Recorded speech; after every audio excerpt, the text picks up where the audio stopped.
Welcome back to the second video session on family law. In the previous session, we had discussed the introduction of family law. We had also discussed the concept of family, origin of family and types of family. In today's session, we'll focus on sources of Hindu law. There are basically two sources of Hindu law, ancient sources and modern sources. We will see each one of this source in detail. Just to name the few, in ancient source, we have Shrutis and Vedas, Smritis and Purans. We have commentaries and digests, schools of Hindu law, customs and usage. On the other hand, in the modern sources of Hindu law, we have judicial decisions, legislations, equity, justice and good conscience and textbooks. Before we move on to sources of Hindu law, let us understand who is a Hindu, because Hindu law is applicable only to Hindus. So it is very important to understand who is a Hindu. As per section 2 subclause 1 of Hindu Marriage Act 1955, it defines the application of the act from which it can be inferred who is a Hindu. The first point says that any person who performs or who follows Hindu religion in any of its form is considered Hindu. It also includes Virashraiva, Lingayat, Arya, Brahmo and Pratna Samaji. So we have many castes, subcastes in Hinduism, but if they follow Hinduism in any of its form, the person is Hindu. The second point says that any person who is a Buddhist, Jain or Sikh by religion would be considered as Hindu, and Hindu law would be applicable to that person. In that we have to see three subpoints. A child who is legitimate or illegitimate, whose both the parents are Hindu, would be considered Hindu. Here again the Hindu is a wider term which includes even Jains, Buddhas and Sikh. So even if a child is born to Hindu, Jain, Sikh or Buddha, whose both the parents are Hindu, Jain, Sikh or Buddha, would be considered Hindu. The second point says that a child who is legitimate or illegitimate, whose one of the parent is Hindu, Buddhist, Jain or Sikh, and who is being brought up like a Hindu, would be considered Hindu. The third subpoint says that any convert or reconvert. Reconvert means by birth he was Hindu, then he got converted to some other religion and again he wants to get converted into Hinduism. So any convert or reconvert is also included in the definition of Hindu. And the subclause C says that it's a residuary clause.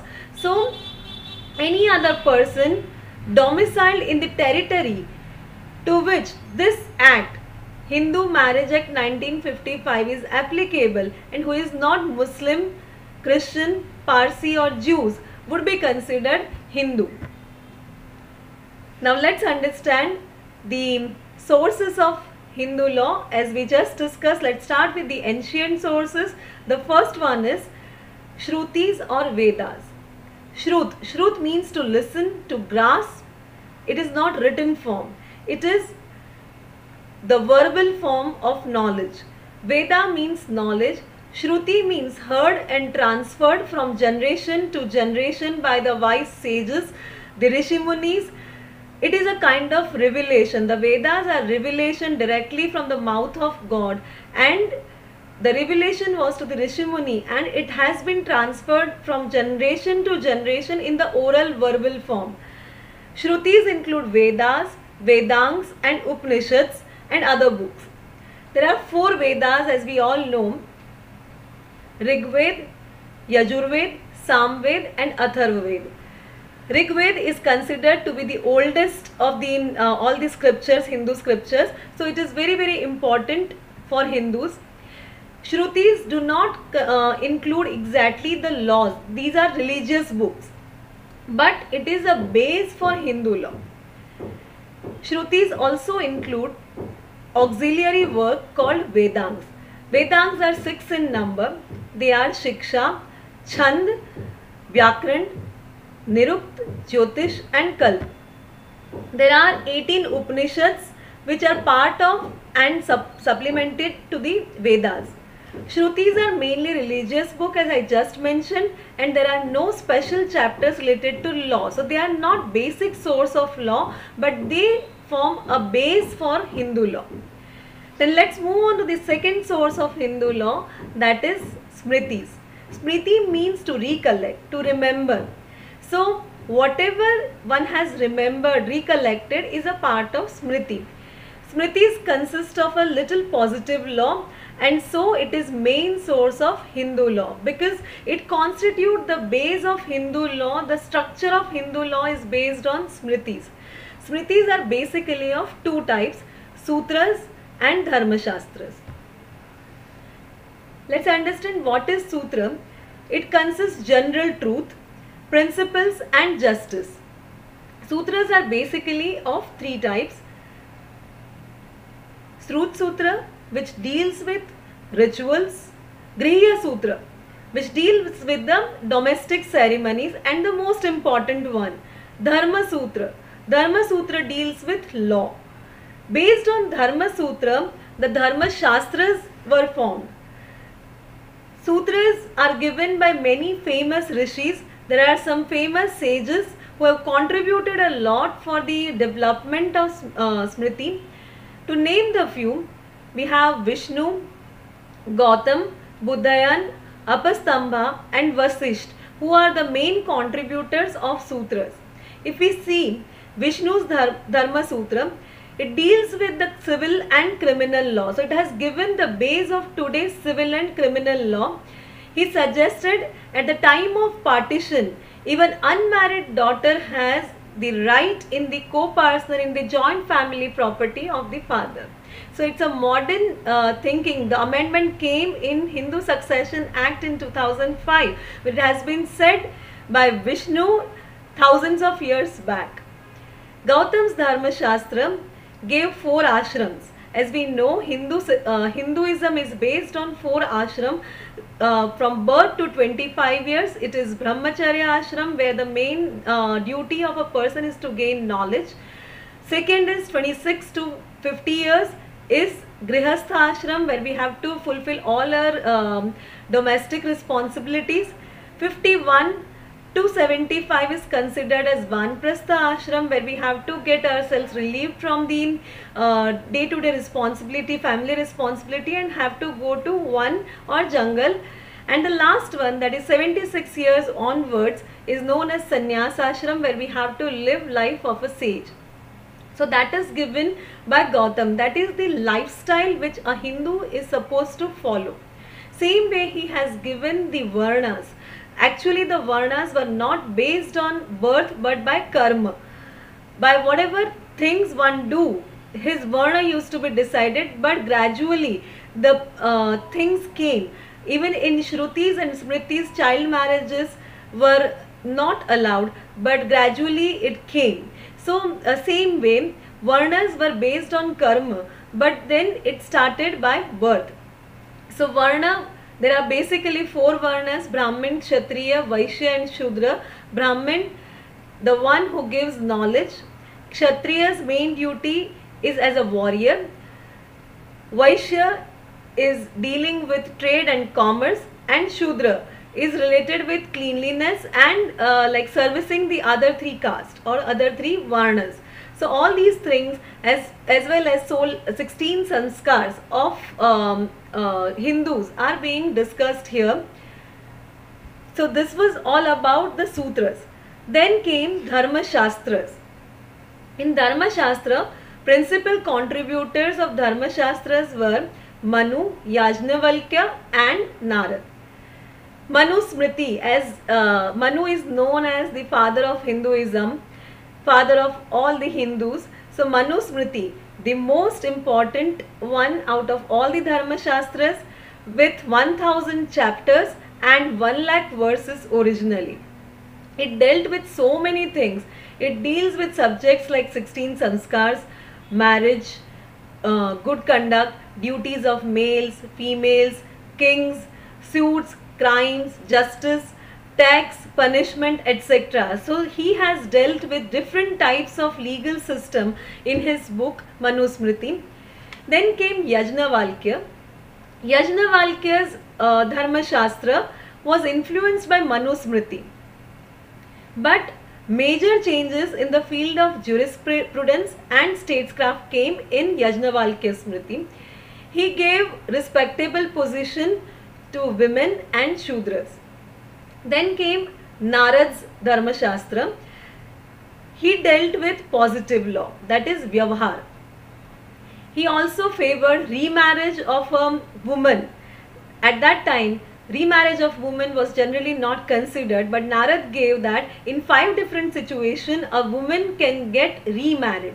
Which are those 5 situations? If the husband is not known, if the husband is dead, if the husband is impotent, outcasted or sannyasi, then the woman has the right to get remarried. Dharma Shastras again are of 3 types. Achar, that is morality, what kind of morality a Hindu should have. Based on that, the modern law is developed. Vyavhar, that is very important, rules set by the king in administration of justice. And the last one, that is Prayashchit, penal provisions for correction of wrongdoing. So, penal laws, everything is based on this Dharma Shastra. So, Smritis are considered as the main source of Hindu law. Purans. Even Purans are considered as part of Smritis. Purana means old. So, Puranas are codes which illustrate law by giving examples in the form of stories. So, very detailed knowledge is being explained in very simple way in Purans by giving illustrations and stories. Like we have Vishnu Puran, Shiv Puran, Garud Puran. There are 18 Purans, 18 Up Purans and 18 Op Purans. Now let's move on to the third source of Hindu law, that is commentaries and digest. The commentaries interpret the law laid down in the Smritis. The Smritis, if a layman reads, is quite difficult to understand, but commentaries and digest make it very simple to understand. The commentators have made the subject simple and easy to understand even for a normal person. Custom and usages prevailing during that time were included in the commentaries and digest.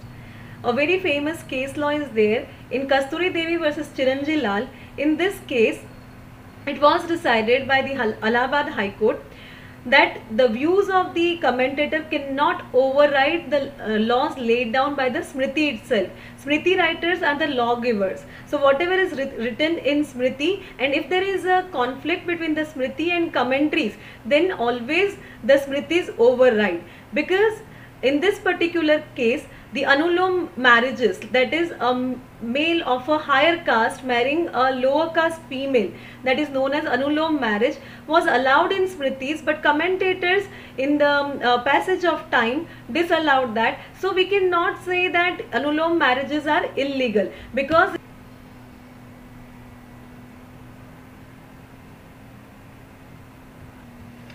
so now it is very clear that whenever there is a conflict, in case of conflicts between 2 commentaries or digest, one which is later in time would prevail, because that would be more recent with the customs and usage which is prevailing in current days.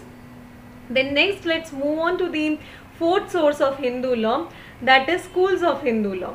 There are many schools of Hindu laws, but the most prominent are Dayabhaga and Mitakshara. Basically, the difference between the school of Hindu law comes in the case of inheritance. Dayabhaga was basically given by Vigneshwara, and it is written by Chimutvahana. Dayabhaga mainly prevails in Bengal and some northeastern states, while Mitakshara prevails in rest of the India. There are 4 sub-schools of Mitakshara: Banaras school, Mithila school, Dravidian school and Maharashtra or Mumbai school. Banaras school prevails in the northern India, Mithila schools in Nepal border, Bihar, Patna, the area which falls now in Patna High Court area, river Koshi to river Gandak, that is Mithila school prevails. Then Dravidian school in the southern part of India, and Maharashtra schools in Gujarat and Maharashtra. Customs or usage, which is also known as Sadachar. Custom is a rule which in a particular family or class, local or institution has from long usage obtained the force of law. So custom can be family based custom which is there only for a particular family. It can be a class or caste based, like for Reddys. They have a custom, Illatum custom, where they have a custom of adopting son-in-law. So that is a caste-based or class-based custom. Same way we can have a local custom which is applicable to a particular region or particular area.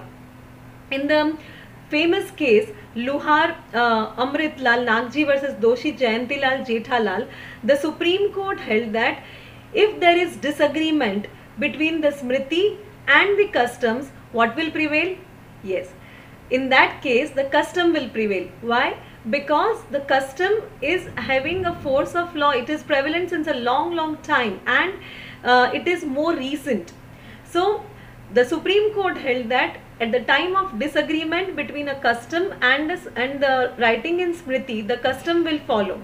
For example, Niyog means when the wife, the husband is dead, and there is the husband is dead without giving birth to a child, and the wife widow is there who is not having any child, and if they want to continue their family dynasty, at that time the wife has a right to have sexual relationship just to give birth to a child in the family.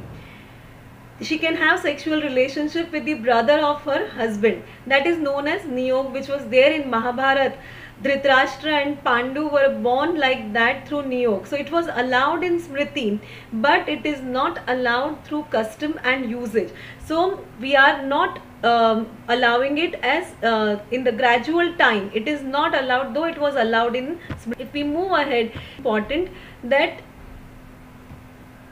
Smriti or custom, what we are talking about, these customs should be having a force of law. It should be a valid custom, it should be ancient and continuous, it should be clear and unambiguous. When we say it is ancient and continuous, that means ये आजकल की custom नहीं होनी चाहिए. It should be running from a pretty long time and still it is in force, it is still continued even in recent days.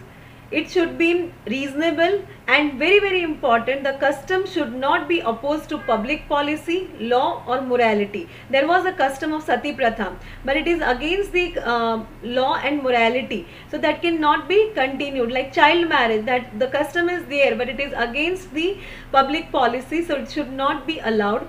A custom changes with time and modifies Hindu law. So this is what we have discussed today, that is the sources of Hindu law, the ancient sources we have discussed today. In the next session we'll see the modern sources of Hindu law. Thank you so much.